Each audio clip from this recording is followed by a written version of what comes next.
Comenzamos con Romanos capítulo 6, escrito del apóstol Pablo, para dar lugar al tema de hoy, que es la santificación.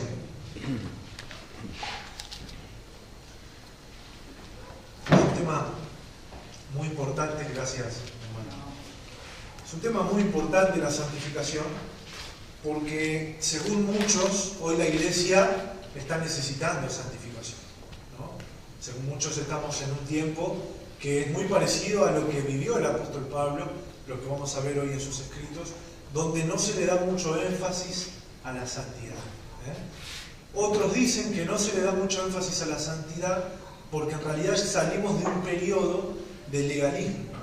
A mí me han explicado, hombres de Dios me han explicado eso, que quizás no se le dé mucho énfasis por haber salido de muchas décadas de legalismo, donde había prácticas muy rigurosas dentro de la iglesia, etcétera, etcétera. Entonces hoy es como un tema más desactual, es un tema de transición, etcétera, etcétera, ¿no?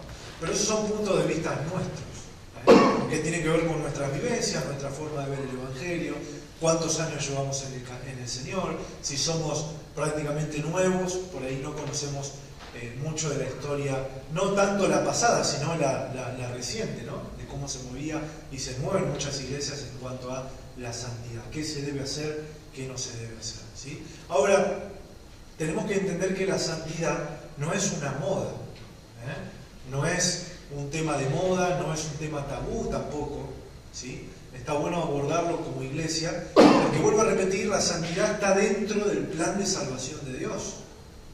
Podríamos decir, como dice Hebreos, sin santidad nadie verá al Señor. Esa es la importancia que tiene la santidad. Ahora, ¿qué es la santidad? ¿Qué significa en la Biblia santificarse? ¿Qué es lo que dicen los mandatos acerca de la santificación? Hay una diferencia entre el concepto de santificación en el Antiguo Testamento y en el Nuevo Testamento. ¿Hay una diferencia entre el concepto de santificación dentro de la historia de la iglesia? Hoy lo vamos a tratar de ver. Romanos capítulo 6 tiene un título ahí, ¿alguno lo puede leer? Muertos al pecado. Muertos al pecado. Recuerden que Pablo viene haciendo una línea de doctrinas y de enseñanzas, culminando en el capítulo 5 con el resultado de la justificación. ¿Por qué el capítulo 5 comienza con los resultados de la justificación? Porque como si fuera un problema matemático, el apóstol Pablo comienza en el capítulo 1 de Romanos, nombrando y detallando cómo fue la caída, cómo es la condenación del hombre, cómo el pecado entró en el hombre, cómo algunos hombres se excusan de este pecado, cómo otros por ignorancia, ¿verdad?, intercambiaron a Dios verdadero por imagen de hombre, de animales, etcétera, etcétera, cómo los judaizantes cayeron en la idea del legalismo, y Pablo llega al capítulo 4 y habla de aquellos que han sido justificados por la fe y no por obras. Y en el capítulo 5 da el resultado de esta justificación. ¿Alguno recuerda qué significaba la justificación? Justificación. Según el término que tenemos ahí en la cartilla, justificación es justificar a una persona, ¿verdad?, declararla justa y tratarla como tal. Es una doctrina fundamental del Evangelio. De hecho, si entendemos que cuando hablamos de la salvación, hablamos de la obra de Dios en nuestra vida, hablamos de los milagros, hablamos de los ministerios, etcétera, etcétera, y nosotros podemos decir delante de Dios que no hay mérito humano por el cual hemos ganado esas cosas, en realidad, si bien no hay mérito nuestro, hay mérito de Cristo en todo lo que tenemos. Y eso no solo tiene que ver con la gracia de Dios, sino que tiene que ver con una transformación para el ser humano que se nota en la justificación. Que el castigo que tenía que ser para nosotros cayó sobre Jesús. Y que ahora por fe, porque como dice el capítulo 5, justificados pues por la fe. Y como dice Pablo en Romanos 1, el justo por la fe vivirá. O sea que ahora somos justos delante de Dios. ¿Por qué? ¿Por nuestras obras? ¿Por lo bien que hacemos? No, por la fe. ¿Por la fe en qué? En Cristo. Por la fe en el sacrificio que Cristo efectuó. Yo soy justo. Y Dios me trata como justo. Por eso las doctrinas bíblicas jamás hablan de que la ira de Dios cae sobre un cristiano o cae sobre una iglesia. nosotros estamos exentos de la ira de Dios porque está el amor de Cristo sobre nosotros, está la sangre, ¿verdad? Está la protección, está el sacrificio de Cristo sobre nosotros. Ahora, Dios es un Dios de amor, ¿verdad? Que obviamente nos ama como un padre ama a su hijo, y obviamente eso también a veces tiene que ver con el castigo, tiene que ver, ¿verdad?, con la corrección, aunque no nos guste, ¿sí? Pero eso no tiene nada que ver con la ira de Dios. ¿Me explico? ¿Por qué la ira de Dios no está sobre nosotros? Gracias a la justificación. Al creer nosotros y ampararnos en el sacrificio de Cristo, al identificarnos como pecadores delante de Dios y necesitados de Él, creyendo en la cruz, nosotros fuimos justificados. ¿Y cuál es el resultado de esa justificación? Romanos capítulo 5 dice: justificados por la fe, tenemos paz para con Dios. O sea, hermanos, que el hombre que no tiene paz para con Dios, ¿qué tiene? Guerra. Guerra. O sea, esto es algo verdadero dentro del Evangelio y dentro del cristianismo, que por ahí no hemos instalado mucho, no lo hemos tocado mucho, pero esto es una realidad. El hombre está en guerra con Dios, ¿verdad? Por ahí en un estado de conciencia, pero el hombre está fuera, como dice también Pablo en Romanos, el hombre está destituido de la gloria de Dios. Gloria que hoy nosotros podemos palpar, podemos participar mediante la fe, mediante la justificación, en la comunión del Espíritu Santo, ¿verdad? Ahora en Romanos 6, Pablo emplea un montón de mensajes que tienen que ver con la tergiversación, ¿verdad?, o la manipulación sobre las doctrinas de la gracia, que tienen que ver justamente con la salvación, con la justificación, los resultados de la justificación, pero también tiene que ver con la santificación. Porque el ser justificado por parte de Dios y el ser salvado por parte de Dios implica una vida que agrade a Dios. No existe esto de la justificación sin resultados en la Biblia. Si fui justificado, ahora tengo al Espíritu Santo y Él me va a guiar a toda verdad y a toda buena obra, que obviamente fue preparada para que anduviésemos en ella. Eso dice Efesios capítulo 2, versículo 10, ¿no? Que fuimos predestinados y Dios preparó de antemano buenas obras para que anduviésemos en ellas, ¿sí? ¿Cuál fue una de las preguntas o de los problemas de la iglesia de Roma? ¿Es una pregunta o es un problema que también existe en la actualidad en cuanto a la santificación? Dice el versículo 1 del capítulo 6: ¿qué pues diremos?, pregunta Pablo. ¿Perseveraremos en el pecado para que la gracia abunde? Es una pregunta actual. Porque obviamente al no entender la justificación de Dios, al no entender el plan de Dios, o al no entender qué significa vivir en santidad, la iglesia corrompe la gracia. Cuando hablo de la iglesia hablo en general. Quizá a mí me ha pasado en un tiempo, si a usted no le pasó, bienaventurado, ¿no? Pero en el tiempo en donde uno comienza a entender la gracia o comienza a escuchar acerca de la gracia de Dios, un mensaje de amor, de perdón de parte del Señor, a pesar de lo que nosotros hicimos. Bueno, muchos toman esta gracia, ¿verdad?, que obviamente tiene su doctrina como las que estamos viendo, pero lo toman y, como dice Judas, sin querer o queriendo, la convierten ¿en qué? En libertinaje. Judas, el apóstol, obviamente el hermano de Santiago, no Judas el traidor, ¿no?, el que escribe antes de Apocalipsis, tiene un solo capítulo esa carta, pero tiene una profundidad tremenda, y es uno de los que nos alista y que nos habla acerca y nos advierte de que muchos van a convertir la gracia en un libertinaje.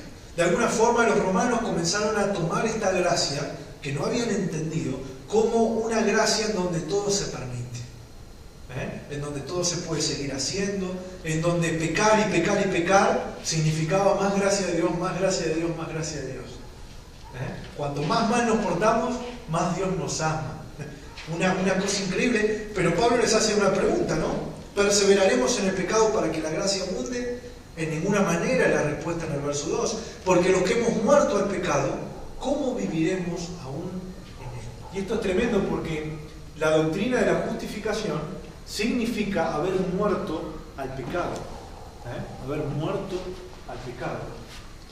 O sea que la santidad cristiana nace ¿desde dónde? Desde una muerte, ni siquiera desde una decisión. Obviamente en sí mismo es una decisión, ¿verdad? Decidimos crucificar nuestros deseos, nuestra carne juntamente con Cristo, pero en realidad es algo que tiene que ver con una obra, tiene que ver con una acción, y es algo espiritual. Por eso, en contrapunto al crucificar la carne, que es la naturaleza caída, ¿sí?, que es algo, vuelvo a repetir, espiritual, en contrapunto a esta acción existen doctrinas que tienen que ver con literalmente el castigo físico para encontrar la santidad. ¿Me explico o no? Tenemos que entender esto para entender que la santidad no se trata tanto de las obras físicas, sino más bien de una intención y de una posición dentro de la misma fe. Muchos, por ejemplo los fariseos en la Biblia, podríamos decir que eran santos a un nivel impresionante por encima del pueblo, pero Jesús descubrió que no eran santos. ¿Por qué? Porque no tenían una intención o una inclinación adecuada dentro de sus corazones. Por eso digo que estas doctrinas solamente se pueden vivir mediante la conversión, mediante la nueva naturaleza que trae el Evangelio. Por eso, si hacemos una serie de doctrinas cronológicas, lo primero que sucede en la vida de un hombre que se entrega a Dios o que es conocido por Dios es el nuevo nacimiento. Al nacer de nuevo puede contemplar y puede tener una vida espiritual, y ahí comienza a vivir la justificación, y ahí comienza a vivir la santificación, que no tiene nada que ver con abundar en el pecado o perseverar en pecado. Total, la gracia de Dios me limpio, me perdona. Generalmente la Biblia plantea una lucha, una guerra entre nosotros y nuestra carne, entre nosotros y los deseos pecaminosos. Ahora, cuando uno nace de nuevo y es inmaduro en las cosas de Dios, obviamente tiene una lucha un poco más extensa, tiene una lucha un poco más desconocida, pero a medida que vamos creciendo en Cristo y en la palabra, vamos detectando un montón de cosas que hacemos o que hacíamos o que decimos que no están bien. Y ahí comienza lo que nosotros llamamos el proceso, ¿verdad?, de santificación, el proceso de la madurez. Ahora, la vez pasada habíamos hablado de el tema y el problema de la palabra o la presencia. ¿Qué se necesita para crecer como cristianos? ¿La palabra de Dios o la presencia de Dios? Ambas. Nosotros y miren qué problema, porque hoy este es un tema muy actual también en la iglesia. Palabra de Dios, estudio de la Biblia o manifestación del Espíritu. Se plantea como si fueran dos cosas distintas. Algunos dicen, no se puede estudiar mucho porque apagamos al Espíritu. Otros dicen, no, hay que darle libertad al Espíritu, que haga lo que quiera, y si leemos la Biblia o malinterpretamos o hacemos algo contra, no tiene nada que ver, el Espíritu nos está guiando, etcétera, etcétera. Y es una guerra hoy planteada. Ahora, la Biblia nunca plantea una pregunta si es palabra o Espíritu. La Biblia en totalidad enseña que es el Espíritu y la palabra. No es algo dividido, no son dos caminos distintos. Hoy vamos a ver que la santificación se da por medio del Espíritu, pero por medio de la palabra también, porque actúan en conjunto. Amén. Entonces el crecimiento en la vida de un cristiano también tiene que ver con eso. Presencia de Dios y palabra. La presencia podría simbolizar en nuestra vida la presencia de un padre o de una madre. Es necesaria para un niño, ¿o no? Más cuando es pequeño. Pero ese padre y esa madre tienen que alimentar al niño. O sea que no solo el niño crece, ¿verdad?, a las alas o a los brazos de sus padres, sino también crece a medida que esos padres lo vayan educando, le vayan dando alimento. Y ese es el trabajo de Dios con nosotros. Necesitamos la presencia de Dios, ¿o no? Siempre la necesitamos, pero también necesitamos el alimento. Por eso, por ejemplo, Corintios se destacan mucho los dones del Espíritu Santo. Podríamos decir que en la iglesia de Corinto se encontraba el Espíritu Santo, obraba el Espíritu Santo con un montón de maravillas y dones, pero hay algo que le faltaba: alimento, le faltaba palabra. Por eso en 1 Corintios 3 Pablo los exhorta. ¿Quique? Sí, una duda. Si el Espíritu Santo dice, la palabra dice que mora en nosotros, Sí. o sea, ya está en nosotros. Entonces, la presencia de Dios es independiente de si la sentimos o no. Él está, porque lo dice en su palabra. Tiene que ver con la fe. Sí. ¿Cómo es esto a que te referís de tener la presencia de Dios? Porque sabemos ya que Él está. Claro, la presencia de Dios me refiero a lo experimental, no solamente a lo que vivimos por la fe. Que tiene que ver, a los frutos sería. Claro, tiene que ver con los frutos, tiene que ver con el clamor en cuanto a la oración, por ejemplo, ¿no? Tiene que ver con los dones también, tiene que ver con encuentros personales también con Dios, ¿verdad? Más allá de que habita en nosotros, ¿sí? Tiene que ver con esto. A eso me refiero con presencia, ¿sí? Obviamente tiene que estar esto. Para ser más claro, la palabra de Dios no puede suplantar la oración, por ejemplo. Y la oración tiene que ver con la presencia, ¿sí? Y la oración tampoco puede suprimir a la Biblia. O sea, Paul Washer decía, si yo oro mucho pero no leo, me convierto en un sentimentalista. Pero si yo leo y no oro, me convierto en un hombre rígido, ¿verdad? Sin amor. Porque no sé qué quiere Dios, no sé en qué Dios me va a guiar, etcétera, etcétera. O sea que no es ni una cosa ni la otra, son las dos, ¿verdad? Y la vida de la iglesia depende de las dos, del Espíritu Santo y de la palabra. Amén. Por eso en 1 Corintios 3, como estaba diciendo, Pablo les habla de alimento. Les dice, les di a beber leche, que son las primeras enseñanzas, porque no eran capaces de escuchar algo más profundo en las Escrituras. Y todavía no son capaces. Tienen al Espíritu, pero les falta madurez. Todavía son gobernados por su carne. Todavía no pueden vencer el celo, todavía tienen contiendas, todavía tienen envidias. Y ese Espíritu Santo que está dentro de ustedes, ¿verdad? Necesita dominar, necesita reinar. ¿Sí? Es lo que la Biblia llama la vida espiritual del cristiano, donde nos rige el Espíritu Santo y no nuestra propia carne. O sea, esto es una lucha de por vida que tenemos. Es una lucha de por vida. A medida que vamos creciendo, obviamente la lucha va cambiando. Aquellas cosas que me parecían imposibles dejar, las puedo llegar a dejar, y cuando deje esas cosas, van a venir más cosas. Y cuando deje esas cosas van a venir más cosas. Y cuando venzo en una área, voy a tener que vencer en otra área, porque voy a repetir, la vida del cristiano es así. Hasta el final vamos a luchar contra nuestros propios deseos, contra nuestra propia carne. Amén. Ahora, más allá de esta lucha que se da, tiene que haber una posición tomada en cuanto a la santidad. Y nuestra posición tomada es que estamos muertos al pecado. ¿Sí? ¿Qué significa estar muertos al pecado? Significa darle la espalda, ¿sí?, a la idea de seguir pecando.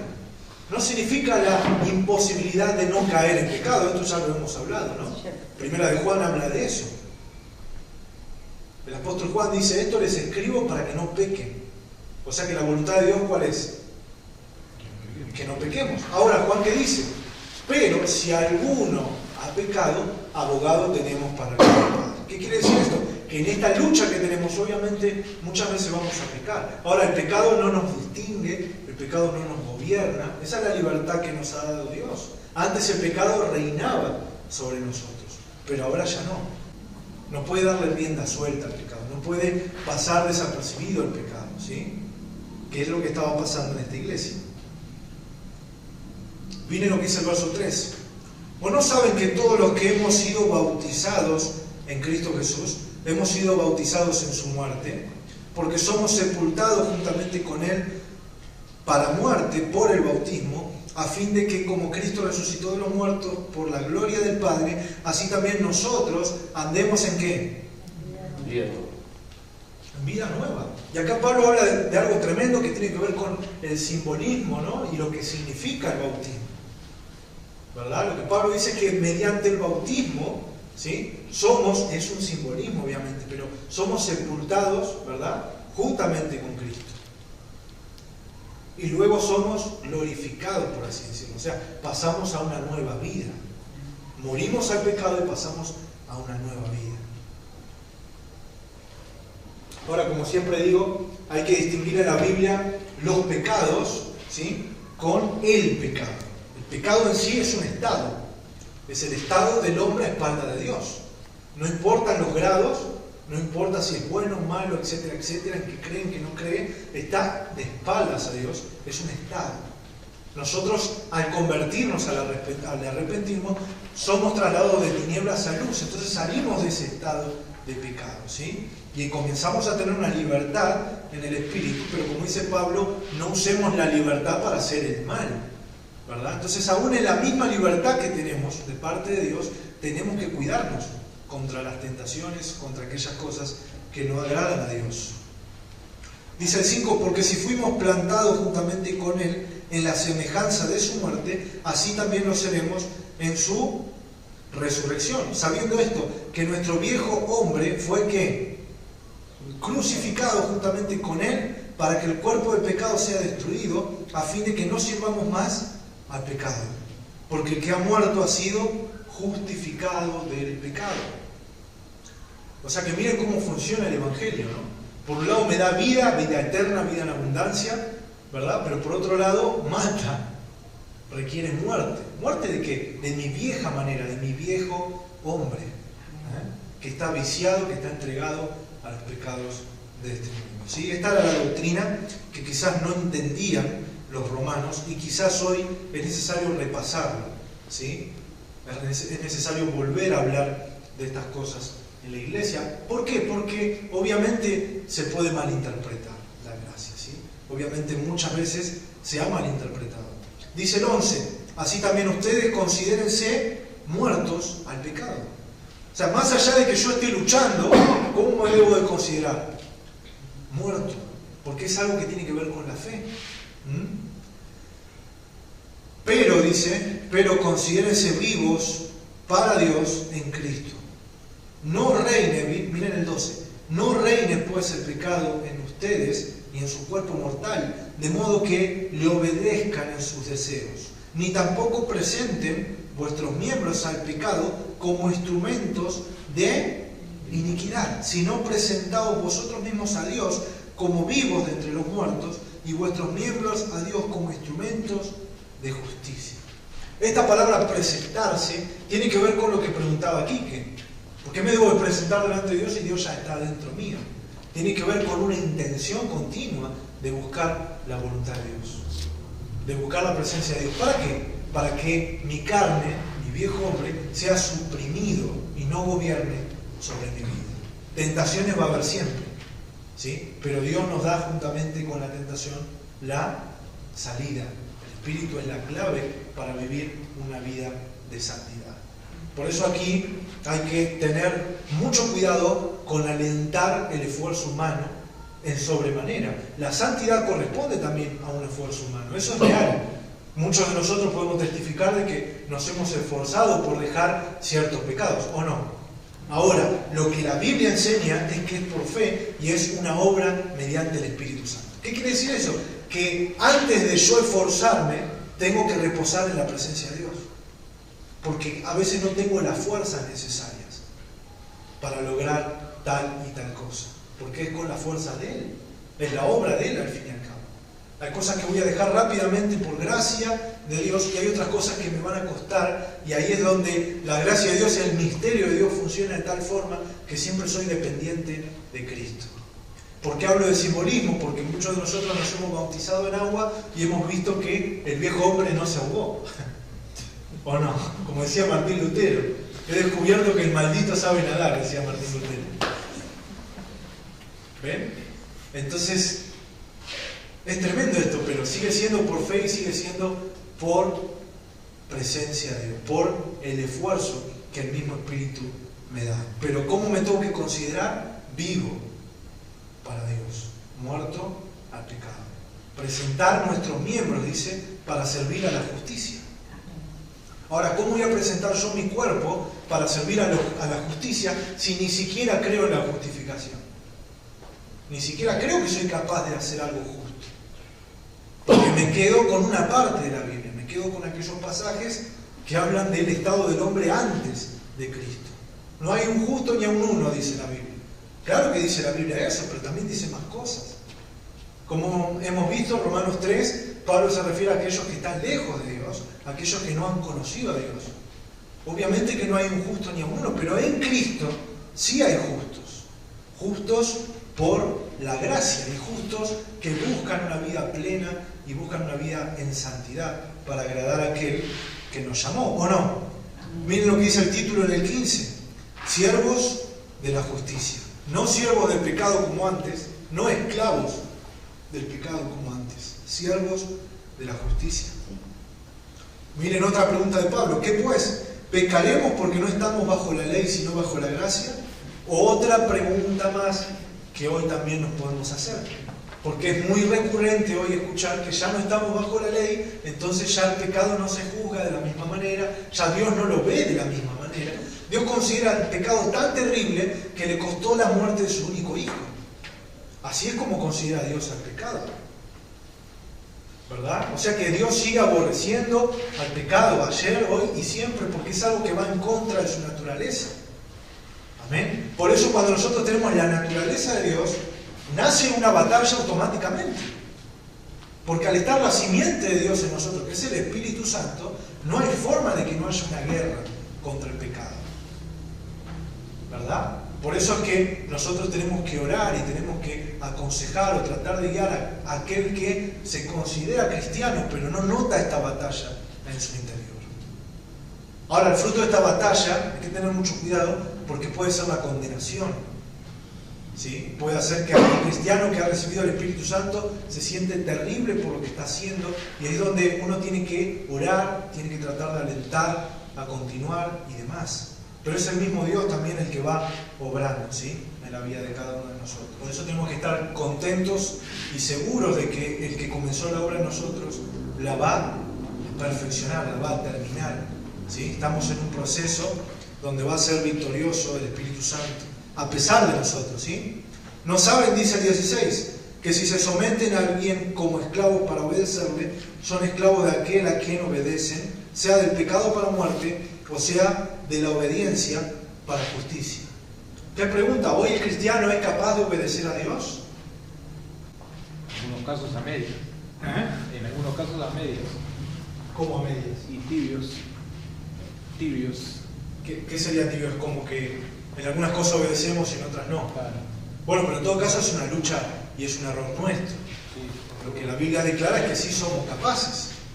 Ahora, eso también tiene que ver con un proceso, porque nosotros fallamos, ¿verdad? Yo no puedo decirle al Señor, Señor, ¿te faltó algo en la cruz?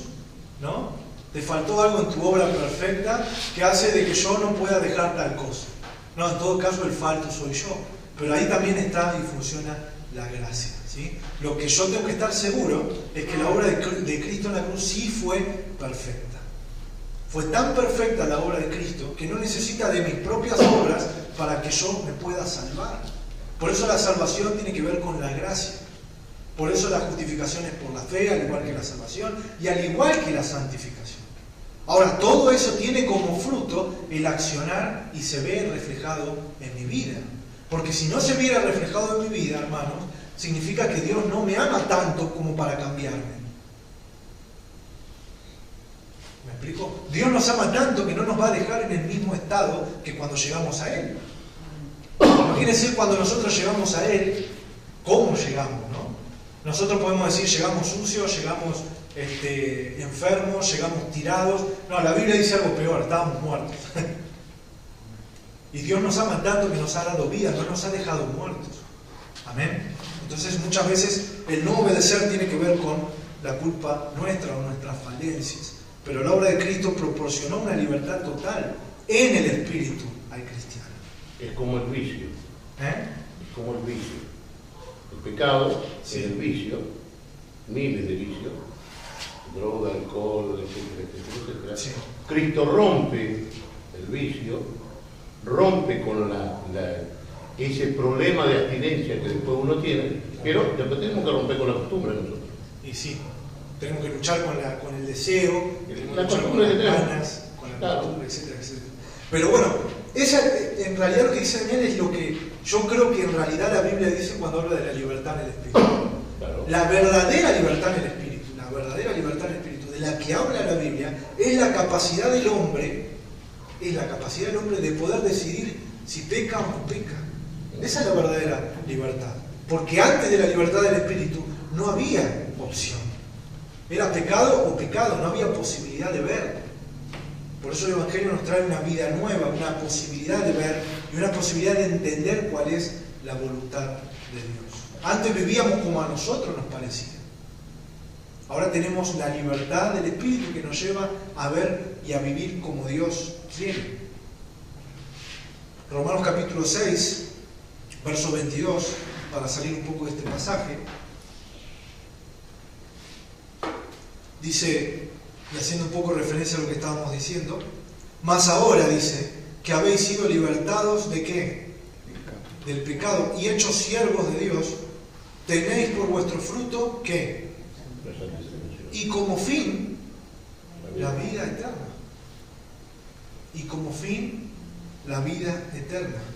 Porque la paga del pecado es muerte, mas la dádiva de Dios es vida eterna en Cristo Jesús.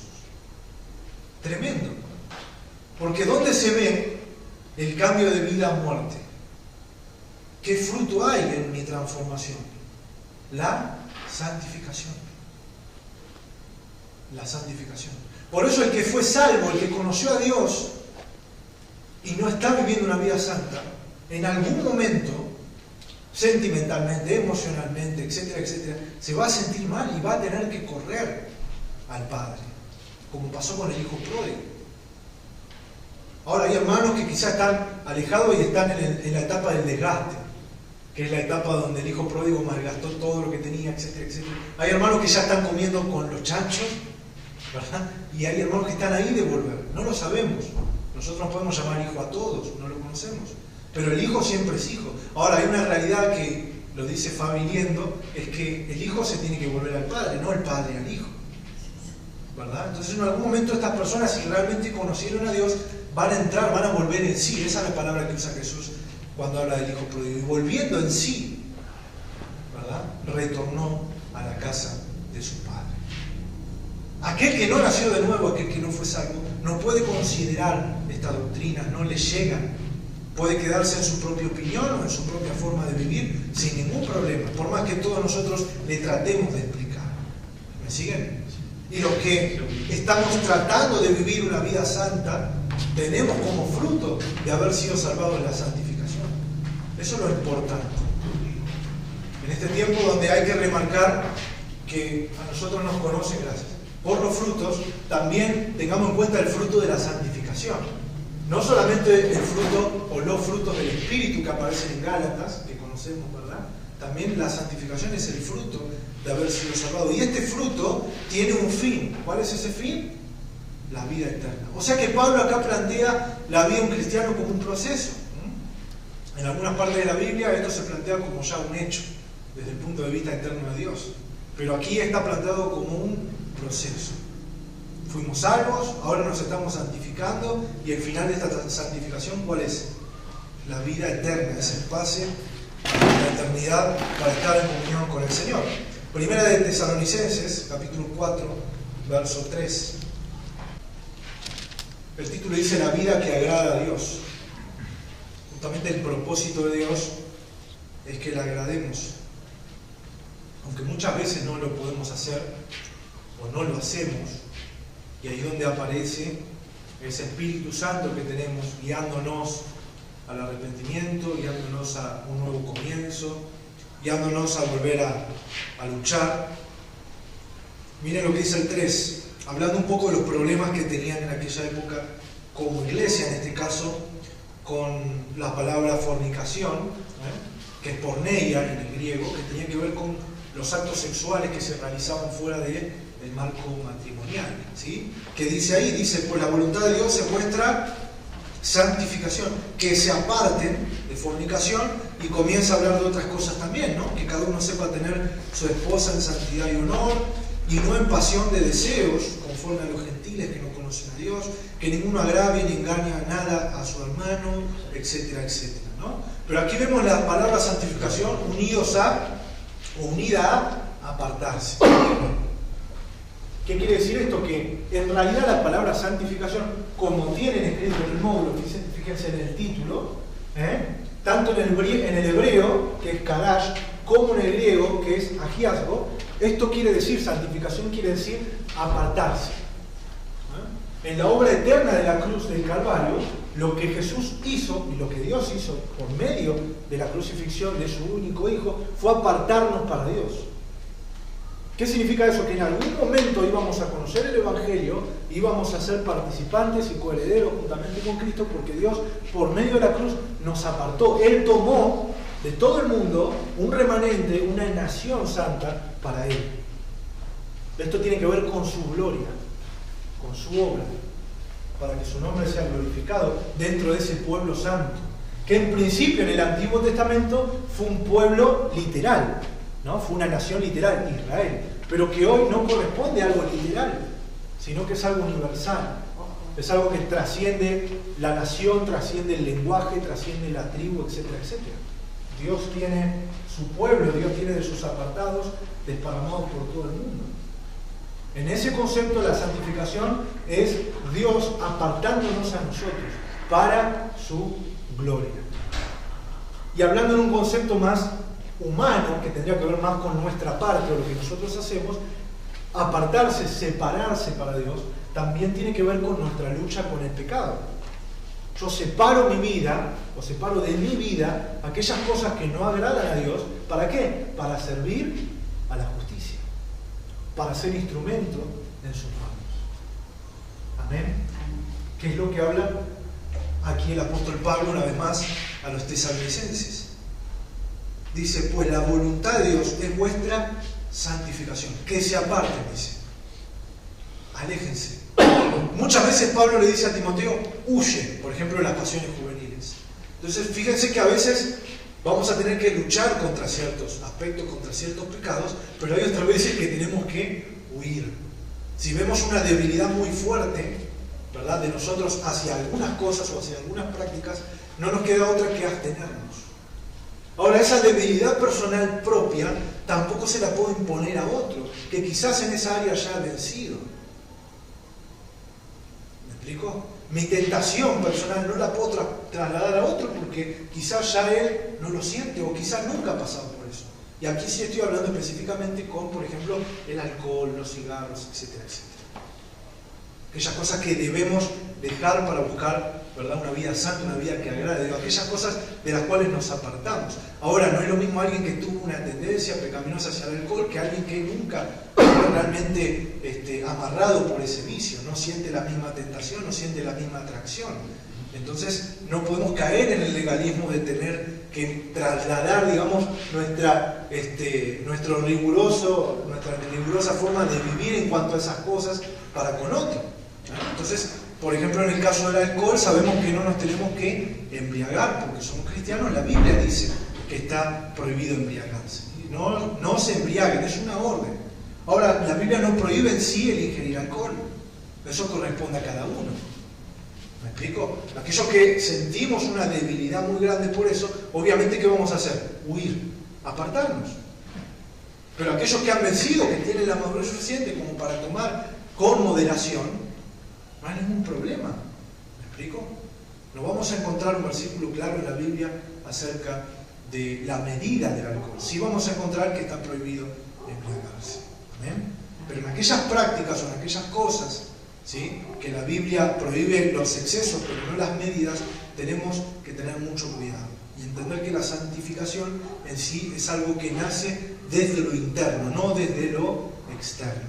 Amén. Pero aquellas cosas que están firmes en la palabra, ¿verdad?, de aquellas cosas que están firmes en la palabra, que aquí, por ejemplo, hay una lista, nos debemos de apartar. ¿Apartar para qué? Para Dios, para agradar, para vivir una vida que agrade al Señor. Amén. En la misma carta, fíjense lo que dice el versículo 7, ahí nomás, el mismo capítulo dice, pues no nos ha llamado Dios, ¿a qué? A inmundicia, sino a santificación. O sea que el llamado del Evangelio, el llamado de Dios, tiene que ver con ¿qué? Con la santificación. No tiene que ver con la inmundicia. O sea que la inmundicia es lo contrario a la santificación.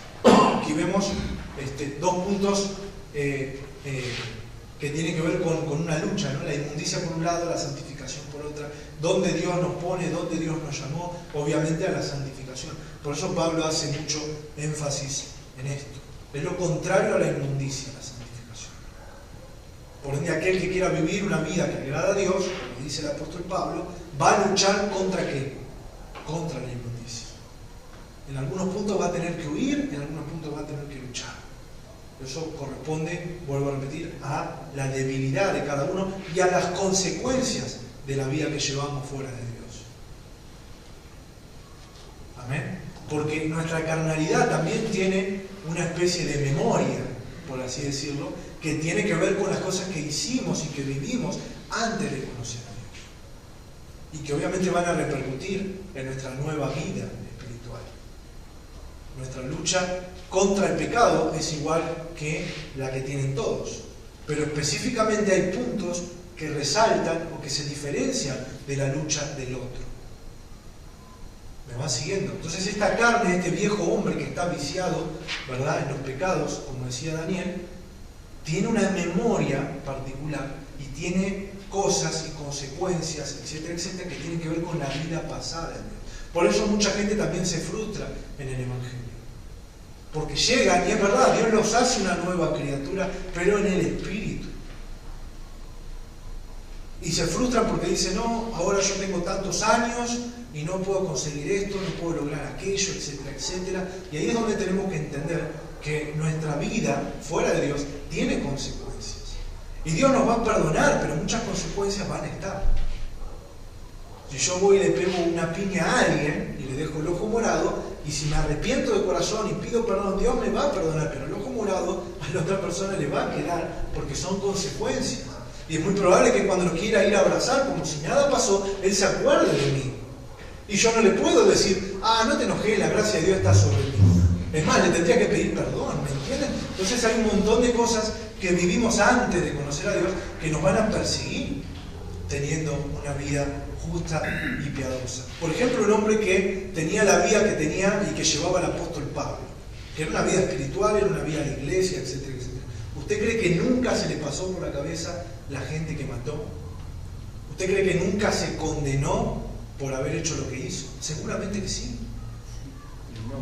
Es un hombre.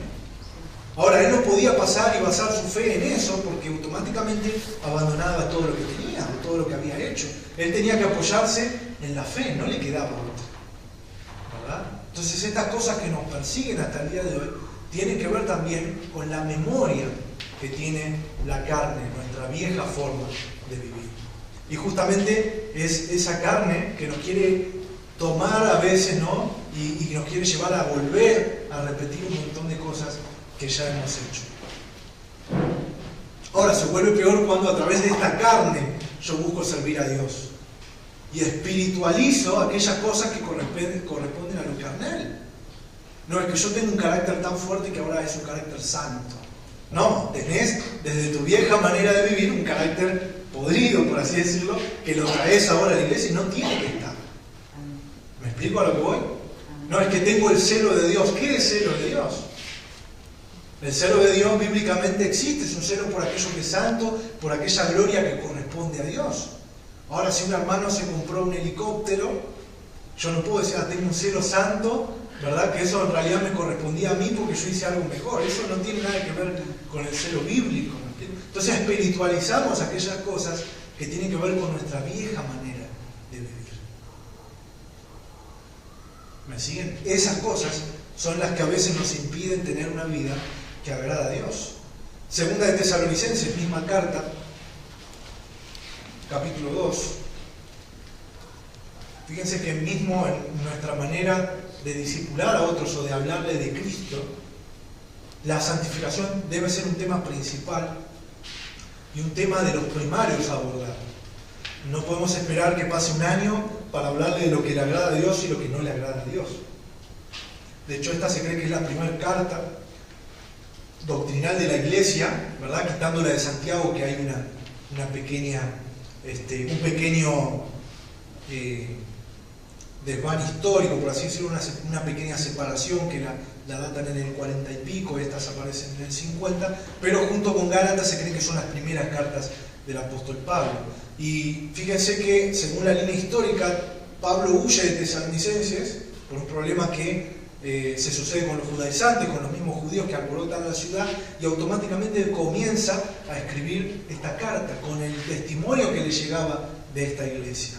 O sea que Pablo no esperó un crecimiento de la iglesia o un crecimiento espiritual a nivel de años para hablarles de la vida que agrada a Dios, para hablarles de la santificación. Eran temas que tenían que ver con lo primario del Señor, la vida que agrada a Dios. Segunda de Tesalonicenses capítulo 2, verso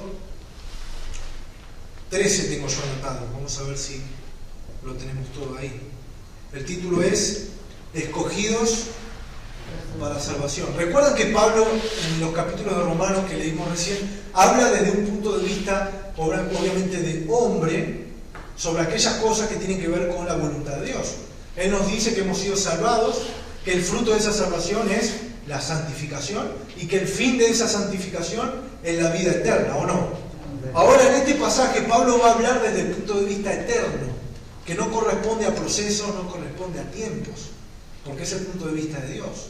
Y él dice algo así, miren: pero nosotros debemos dar siempre gracias a Dios respecto a ustedes, hermanos amados por el Señor, de que Dios os haya escogido desde el principio para salvación. Desde el principio para salvación. ¿Mediante qué? La santificación. O sea que Dios nos escogió desde el principio. Este principio tiene que ver con el principio que se nombra en Génesis capítulo 1. En el principio Dios creó los cielos y la tierra. Desde ese principio nosotros ya fuimos separados como nación santa para Él. Es el punto de vista eterno y soberano de Dios. Dios tenía un plan de salvación para la humanidad y lo ejecutó según su voluntad y según su propia gloria. ¿Podemos discutir esto? No mucho. Pablo, cuando habla en Romanos 9 acerca de estas cosas eternas que van fuera de nuestro entendimiento y que corresponden solamente a nuestra fe, él dice: ¿vas a discutir con Dios? Estas cosas ya no se pueden quizás discutir, porque entramos a detalles quizás medio oscuros y tratamos de entender con nuestra propia mente finita los planes perfectos de Dios. Ahora, si Él me escogió para salvación, ¿mediante qué va a sostener esa salvación en mí? ¿Mediante qué vehículo, por así decirlo, se va a llevar a cabo mi salvación? Mediante la santificación. ¿En qué? En el Espíritu y por el Espíritu. O sea que dentro del plan de Dios no existía una santificación de esfuerzo netamente humano. No existe una santificación que agrade a Dios fuera del trabajo del Espíritu Santo. No la puedo lograr.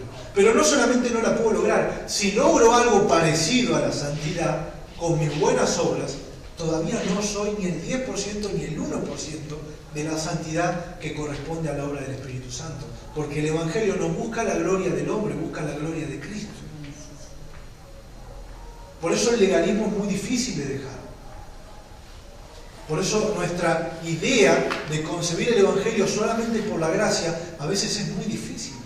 Porque uno se pone a comparar y se pone a ver su propia vida y dice: no puede ser que yo sea salvo solamente por la gracia cuando yo actué bien, hice bien, trabajé, etcétera, etcétera. Nuestras propias obras quieren, ¿verdad?, abundar en nuestra mente y quieren recordarnos. Y eso también tiene que ver no solo con la vieja manera de vivir, que se justifica para con Dios, pero no la justificación espiritual, la justificación que usa el mundo, la defensa.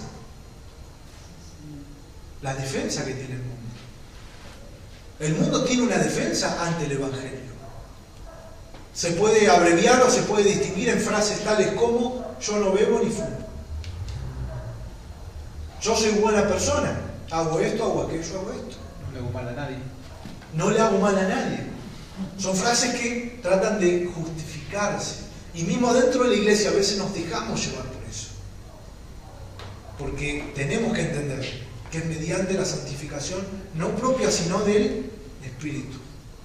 Y hay otro medio para nuestra salvación que se efectúa y se ve en nuestra vida. ¿Cuál es? La fe en la verdad. Mediante la santificación en el Espíritu y la fe ¿en qué? En la verdad. ¿Sí? La fe en la verdad. A lo cual, dice el 14, a lo cual los llamó mediante nuestro Evangelio, para alcanzar la gloria de nuestro Señor Jesucristo. Este término alcanzar significa que estamos corriendo hacia la gloria del Señor. Al estar con Él. Ese fue el plan siempre de Dios. Ese fue el plan siempre de Dios. Amén. Por eso las cosas de este mundo no nos pueden agobiar, no nos pueden invadir, porque no somos peregrinos, como decía el apóstol Pedro. Estamos de paso por esta tierra. Por eso el verdadero Evangelio tiene que ver más con la obra del Espíritu, con la fe en la verdad y con un paso terrenal que no tiene nada que ver ni se puede comparar con la gloria venidera Pero el falso evangelio se centra en las cosas del mundo. Y que nuestro paso por aquí es lo trascendental. De tal forma en que si vos no sos sano, o si vos no tenés un carro, si vos no tenés una empresa, etcétera, etcétera, no sos nada para Dios. Y eso no es verdad. Porque el fruto de la salvación no es tener un carro o no tener trabajo de mucho dinero o no. El fruto es la santificación y la fe en la verdad. Cuando tenemos la santificación, la fe en la verdad, como consecuencia, Dios va a añadir. Pero primero tiene que estar el reino. Pero no el reino de este mundo, ni tampoco mi propio reino. A veces llamado ministerio. Cuando tratamos de espiritualizar aquellas cosas que traemos, ¿verdad?, en nuestra vieja manera de vivir. La gloria está y va a estar siempre en la cruz. La gloria de mi santificación es Cristo, la gloria de mi justificación es Cristo, la gloria de mi salvación es Cristo. Cristo en ustedes, esperanza de gloria. Mis obras en mí no son esperanza de gloria, son esperanza de una vida mejor, vaya a saber uno. Pero la gloria que viene tiene que ver con la gracia y el poder de Dios. Amén. Primera de Pedro capítulo 1, vamos a encontrar un lenguaje muy parecido al que emplea Pablo en Tesalonicenses. Un lenguaje que tiene que ver con el punto de vista eterno, con el punto de vista de Dios. No hay mandamientos, hay una declaración espiritual, hay una declaración inspirada de Dios que tiene que ver con que conozcamos el plan y la gracia de Dios, y demos gloria solamente a Cristo. Primera de Pedro capítulo 1, versículo 2. Para confirmar un poco lo que hablábamos de este medio o este vehículo de salvación que es la santidad en la vida de las personas, Pedro dice, elegidos según la presciencia de Dios. La primera vez que leí este pasaje en el estudio dije presencia. Es mucho lo que uno se confunde. Es la primera vez que aparece y es la única vez que aparece esta palabra en la Biblia, ¿no? Entonces uno leyéndolo rápido se puede confundir. Pero el término ahí es presciencia. ¿Qué quiere decir eso? Presciencia. Previo conocimiento. O sea que no tiene que ver con nuestro conocimiento acerca de las cosas de Dios, sino que tiene que ver con un llamado que nace desde un previo conocimiento humano. Nace netamente en el Espíritu de Dios, netamente en la voluntad y la soberanía de Dios, en la gloria de Dios. Fuimos elegidos según la presciencia de Dios el Padre.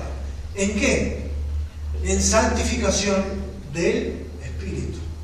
Ven que no hay una santificación propia. No hay una forma linda de acercarme a Dios. No hay una forma ritualista de acercarme a Dios. Tenemos en el Antiguo Testamento rituales y sacrificios por los cuales el hombre se acercaba a Dios. Pero esos sacrificios, esos rituales, fueron impuestos por Dios. No fue la idea de los israelitas hacer esas cosas. Fueron cosas impuestas por el mismo Jehová. No existe una espiritualidad o un camino inventado por el hombre que nos pueda acercar a Dios. Sabemos que la sangre en la Biblia tiene que ver con el sacrificio de Cristo, aquello que proporcionó Cristo mediante su sacrificio, no con su sangre literal. Porque si así fuera, hermanos, los únicos salvos serían aquellos que estuvieron al pie de la cruz y que fueron salpicados literalmente con su sangre. Eso ocurrió hace 2000 años. Ahora, cuando hablamos de la sangre de Cristo, cuando hablamos de que la sangre tiene vigencia hasta el día de hoy, es porque estamos hablando de su sacrificio, no netamente de su sangre física y humana. ¿Amén? Cuando decimos la frase la sangre de Cristo tiene poder, nos referimos al sacrificio de Cristo, no a su sangre humana. Porque hubo hombres de Dios que hicieron negocios con la fe en los tiempos de la Edad Media, en los tiempos de los primeros siglos de la Iglesia. Hicieron negocios con las ropas de los santos, hicieron negocios con la bella cruz, que era supuestamente la cruz donde Cristo fue crucificado. Hubo guerras. Decían tener el manto, decían tener una astilla, decían tener el látigo, decían tener, ¿verdad?, un montón de cosas. El cáliz, el famoso cáliz de la vida eterna, que era supuestamente la copa que Jesús bebió en la última cena, y le daban un poder místico a todas esas cosas. Pero no eran las cosas materiales que contenían la gloria. Era Él era su persona, fue su sacrificio, fue su resurrección la que nos dio entrada al Padre. Amén. La santidad, como vamos a leer más adelante, no tiene que ver con medios humanos o medios materiales. Tiene que ver con el poder de Dios y con nuestra fe en el sacrificio de Cristo. Nuestra fe que corresponde a ser rociados. ¿Qué quiere decir eso? Que la muerte de Él proporcionó algo abundante sobre nosotros. Fue una obra completa sobre nuestra vida espiritual. Primera de Corintios capítulo 1, volvemos atrás. Estamos buscando de algún pasaje, como teología ya hemos terminado, estamos directamente comprometidos con doctrina. Hoy es el tema de la santificación. Primera de Corintios capítulo 1, verso 2. Comenzando la polémica carta, miren Pablo la declaración de fe que hace. A la iglesia de Dios que está en Corinto, a los santificados en Cristo Jesús, llamados a ser santos, con todos los que en cualquier lugar y en cualquier tiempo invoquen el nombre de nuestro Señor Jesucristo, Señor de ellos y nuestro, gracia y paz a vosotros, de Dios nuestro Padre y del Señor Jesucristo. Pablo no está siendo irónico cuando dice que esta es una iglesia santa y llamada a practicar la santidad. Lo que Pablo está haciendo es recordarle las cosas que le ha enseñado. Ahora, por lo que conocemos del contenido de la carta, nos damos cuenta que esta iglesia lo que menos practicó fue la santidad. Fue algo secundario para ellos, el tener una vida piadosa en Cristo. Lo principal, lo que suplantaron por la santidad, en este caso, fueron los dones. Fue su propio parecer, fue su propia opinión, fue su vieja manera de vivir la que reinó en la iglesia. Es por eso el contexto de la división, de la envidia, de los problemas políticos, de la discriminación a aquellos que eran inferiores, del mal uso y el abuso de los dones, etcétera, etcétera. Los abusos en la cena del Señor y no sé cuántos problemas en el matrimonio, capítulo 7, juicios delante de los incrédulos. ¿Cuántos problemas hay en Corintios? Capítulo 15, no hay resurrección, decía. Ya negaban todo ya. Si vamos a Gálatas, suplantaron la santificación, suplantaron la vida por fe en el Espíritu y pusieron la ley. Volvieron atrás, comenzaron por el Espíritu, comenzaron por la santificación, por la gracia y terminaron en la carne. Terminaron queriendo cumplir las leyes y diciendo que la santidad estaba en cumplir leyes, dejando a un lado la vida que es por la fe. Y así podemos seguir con un montón de iglesias. Por eso digo que el llamado de Pablo en Corintios no es irónico. Realmente esta va a ser una carta de corrección y de exhortación a volver a la verdad, a volver a practicar por el cual fueron llamados, a volver a practicar la santidad de Dios. Segunda de Corintios 7. En Segunda de Corintios es muy interesante leer los resultados de la carta anterior, ¿sí? Segunda de Corintios 7, por ejemplo, el versículo 1, Pablo exhorta a los hermanos a tomar esta santidad en práctica, ¿sí? Y miren lo que dice, así que amados, puesto que tenemos tales promesas, limpiémonos de toda contaminación de carne y de ¿qué? Y de espíritu, perfeccionando la santidad en el temor de Dios. O sea que los corintios tenían prácticas que no solamente tenían que ver con la carne, sino que tenían que ver con el espíritu con minúscula. ¿Qué quiere decir esto? Que los corintios tenían todavía problemas con el paganismo, con la idolatría, que son problemas espirituales, ¿sí? Que repercuten en la carne, pero en sí son problemas de contaminación de espíritu, las otras religiones, las ideas que tenían acerca de los otros dioses y demás. ¿Y cuál es el llamado claro de parte de Pablo? A limpiarse. ¿Por qué? Por las promesas de Dios. ¿Tenemos promesas de parte de Dios? ¿Cuál es el llamado? ¿Qué es lo que nos tiene que inspirar? Limpiarnos para participar de estas promesas. Fíjense lo que dice al final. Perfeccionando la santidad en el temor de Dios. ¿Dónde perfecciono mi santidad? En el respeto a Dios. ¿Y cómo yo voy a respetar a Dios o cómo voy a tener una vida en santidad cuando entiendo que Dios trasciende 4 paredes? Cuando entiendo que Dios trasciende un estudio como el que estamos teniendo hoy, cuando entiendo que Dios está conmigo en todo tiempo, es cuando yo busco una santidad en ese temor. No importa si no me ve nadie, no importa si lo que hago es en secreto, Lo importante es buscar una vida que agrade a Dios en su totalidad. Y esto es muy difícil de lograr. Por eso tenemos mucha hipocresía a veces en la iglesia. Porque mucha gente basa su espiritualidad o su santidad en el que dirán o en la propia iglesia. Por eso digo, trasciende las cuatro paredes, trasciende la comunión entre nosotros. Es algo personal, es algo íntimo, es una relación que tenemos con el Padre. Es algo, vuelvo a repetir, que trasciende. Y por eso el temor a Dios, el respeto a Dios, es lo que, ¿verdad? Y es en donde se va a perfeccionar mi santidad. Hebreos capítulo 12, versículo 4, dice algo que ya sabemos de memoria: sin santidad nadie verá al Señor. Eso es tremendo, ¿no? Pensarlo desde nuestro punto de vista, el no practicar la santidad, el no tener ningún interés por la santidad, el no reaccionar delante del pecado, el permitirlo, etcétera, etcétera, nos va a dar el resultado de que en realidad nunca conocimos al Señor, nunca le vamos a ver. Es muy fuerte la carta a los Hebreos, pero dice cosas que tienen que ver con la verdad.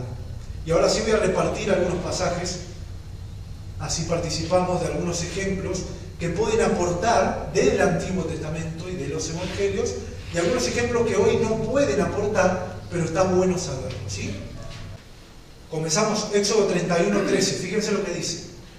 Tú hablarás a los hijos de Israel, diciendo: en verdad vosotros guardaréis mis días de reposo, porque es señal entre mí y vosotros por vuestras generaciones, para que sepáis que yo soy Jehová, que os sacrificó. Que os santifica. Perdón. ¿No? Santificó. Sí. Bien, que os santificó. O sea que acá vemos algo tremendo, que es lo que estábamos hablando, ¿verdad? Esta idea en la que muchas veces cayeron los judíos, el pueblo de Dios, de cumplimos ciertas cosas y otras no. O establecemos ciertas cosas y otras no. Y a veces cuando hablamos de historia y narramos y demás, y hablamos por ejemplo del día de reposo y demás, parecen prácticas que inventaron los judíos, y no fue así, fue algo establecido por Dios. Pero tiene que quedar claro que aún en el Antiguo Testamento, por ejemplo en el versículo que acaba de leer Gaby, queda claro que el que santifica, ¿quién es? ¿Esas prácticas en sí mismo o Dios? Dios. De hecho, él dice: yo establezco estas cosas, estas prácticas, ustedes las tienen que guardar, como por ejemplo el día de reposo, para que sepan que yo soy Dios, el que los santifico. O sea que cuando ellos cumplían con estos rituales, cumplían con estas prácticas, lo que conocían y lo que entendían era que Dios los estaba apartando, que Dios los estaba limpiando. Más allá del desvío que muchas veces podría haber existido en muchos de ellos, donde nacía la jactancia de que hemos guardado todo, hemos hecho todo. Como le dijo el joven rico a Jesús: todo he guardado desde mi juventud. ¿Se acuerdan? Porque a veces ellos, y a veces nosotros también pensamos que es mediante esas obras que somos santos. Y no hemos entendido que si esas obras, que son buenas, que hoy quizás no sea el día de reposo, sean otras obras, esas obras que son buenas, fueron puestas por Dios para que sepamos que Dios es el que nos santifica. La santidad siempre vino de Dios, desde el Antiguo Testamento hasta el Nuevo Testamento. Amén. Josué capítulo 3, verso 5. Y Josué dijo al pueblo: santificaos, porque Jehová hará mañana maravillas entre vosotros. Esto es tremendo, ¿no? Tiene que ver con el llamado de Pablo, que recién acabamos de leer. Medido, ¿no? Mediante las promesas que tenemos, lo que está prometido en la Biblia, el poder del Evangelio, ¿no? El poder del Espíritu, etcétera, etcétera. ¿Qué mejor que santificarse? ¿Qué le dijo Josué al pueblo? Santifíquense. Si están haciendo algo incorrecto, comiencen a hacerlo bien. Si hemos puesto nuestro cuerpo, nuestros miembros para servir a la inmundicia, comencemos a ponerlos para servir a la justicia. Porque vienen maravillas de parte de Dios mañana, le dijo Josué al pueblo. Eso es algo que hoy aporta también. Pablo le dijo a los Gálatas en el capítulo 3: ¿quién hizo maravillas entre ustedes? Y las maravillas que fueron hechas, que sabemos que fueron hechas por Dios, ¿fueron hechas por la fe o por el oír, verdad? No, por guardar la ley. Ese era el contrapunto en Gálatas. Y era por la fe. Y es por la santificación. Amén. Las maravillas de Dios siempre van a estar. Juan 17:17.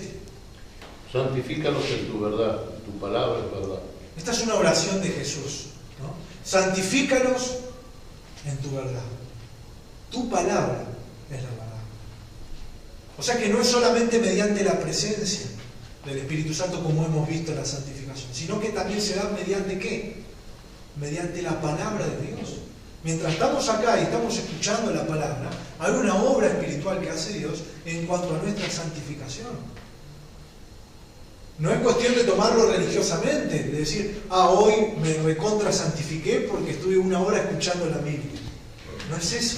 Pero es una obra espiritual que Dios hace. A partir de hoy Dios ha hecho algo en ustedes, ¿verdad? Que tiene que ver con un montón de cosas que les van a pasar de aquí en adelante y usted va a saber cómo resolverlas y cómo no hacer. Va a escuchar cosas y va a entender, porque la palabra se revela. Eso también es santificación. Cuando Dios nos revela la palabra, nos aparta de un montón de herejías, de un montón de malos pensamientos, de un montón de ideas que tenemos en la cabeza, porque la palabra separa el alma del espíritu, ¿verdad? Y nos hace entender aquellas cosas que corresponden a la voluntad de Dios. La palabra misma nos habla de qué es la voluntad de Dios y nos enseña acerca de la voluntad de Dios. Por eso la palabra nos santifica. Amén. Génesis capítulo 2, verso 3. Y bendijo Dios al día séptimo y lo santificó, porque en él reposó de toda la obra que había hecho en la creación. Amén. Amén. Recuerden que esto ya nos portaría en la doctrina de la iglesia, porque hoy ya no tenemos un séptimo día para guardar, no guardamos un día de reposo, ¿sí? Sino que para nosotros todos los días hay acceso a la presencia de Dios. Todos los días hay santificación, por así decirlo, ¿sí? No fue así en el antiguo pacto. Éxodo 29:37. Por 7 días harás expiación por el altar y lo santificarás, y será un lugar santísimo. Cualquiera cosa que tocar el altar será santificada. Wow. Esto, vuelvo a repetir, es parte de la dispensación anterior, donde vemos que eran santificadas cosas. En este caso era un altar. Y cualquiera que tocaba el altar era cosa santa delante de Dios, ¿no? Porque Dios le estaba enseñando al pueblo de Israel su poder, su santidad. Pero hoy esta santidad que veíamos, por ejemplo, en el día de reposo, que veíamos en el altar del Antiguo Testamento, esta santidad nos la fue dada por medio de ¿qué? Del Espíritu Santo. Del Espíritu Santo. Que en el Antiguo Pacto no todos los hombres lo tenían. Y hoy en el Nuevo Pacto todo hijo de Dios tiene el Espíritu Santo. Es guiado por el Espíritu Santo. Así que también tengamos cuidado con estas cosas de que el altar está santificado en sí mismo, ¿no? Que la ropa está santificada en sí misma, esas prácticas que por ahí hoy escuchamos del manto sagrado, que toquemos el manto y somos santos, etcétera, etcétera. Que compre esta agua traída de Israel. Hay un montón de cosas que han entrado en la iglesia que tienen que ver con prácticas que quizás tengan que ver también con la Biblia, pero en el Antiguo Testamento, ¿no? Entonces tenemos que entender la diferencia entre el Antiguo y el Nuevo Testamento. ¿Sí? Quique. Sí, hace unos días tuve que ir a filmar en una iglesia católica. Sí. Y estaba el sacerdote y bueno, y a mí me daba cierto temor subir al púlpito y tenía que hacerlo, y muchas veces pasé por atrás. Para filmar. Sí, para filmar porque tenía que cruzarme de un lado al otro. No me dijeron nada, pero ¿por qué yo tenía ese temor? Porque en las iglesias evangélicas conocidas en Buenos Aires, donde para subirse al púlpito había que pedir permiso. Y si estabas supuestamente, según ellos, santificado, podías subir, si no, no te dejaban. Claro, como que había una línea. Sí. ¿No? Bueno, es también una idea traída del Antiguo Testamento, donde estaba el lugar santo y el lugar santísimo, ¿no? El lugar santísimo no accedía a cualquiera, ¿no? Ahora, obviamente hay que respetarla. Si a mí me dicen, no, por acá no voy a ir a hacer la guerra. Pero obviamente no hay una santidad especial aquí arriba, no hay una santidad especial acá abajo, etcétera, etcétera, ¿sí? Así que estas prácticas a veces que vemos en el Antiguo Pacto, hay que entenderlas mediante lo que dice el Nuevo Pacto, que es donde vivimos hoy, mediante la doctrina de la iglesia que está situada en el Nuevo Testamento, ¿sí? Y también esta idea de la santidad está en lo externo. No, la santidad es interna, ¿sí? Como resultado vemos cosas externas. Alguien que está en santidad también se va a notar en su forma de hablar, en su forma de vestir, etcétera, etcétera. Pero no se logra la santidad vistiéndome de tal forma, respetando tal cosa. La santidad nace adentro, ¿sí? La santidad es por fe, es mediante el Espíritu, no mediante nuestras obras. Es por eso que los fariseos quedaron tan expuestos por Jesús. Porque la vida que tenían interna, los pensamientos internos que tenían, ¿sí?, no contemplaban su forma de vivir externa. Era como una pantalla, por así decirlo. Y ahí podemos caer en ese engaño.